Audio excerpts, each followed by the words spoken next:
Udom Taephanich is famous throughout Thailand for his stand-up comedy routines. In his spare time, he's an artist producing paintings, sculptures, and various mixed media creations. Rather than religiously follow any particular pattern of working, he tends to experiment with materials, colours, and techniques for his own enjoyment. This approach has been successful, ultimately leading to an exhibition at River City Bangkok, which runs from the 21st of May until the 24th of July.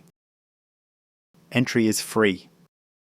Other exhibitions running simultaneously include Toxic Effect by Chainappa Lepajarn, considered to be Thailand's leading sculptress, Shall I Compare Thee to a Summer's Day, produced by a consortium of noted Thai artists, and a display of photographs by JKBoy featuring indigenous people from some of the world's more remote regions. For more details, visit River City's own website. There is a link in the description.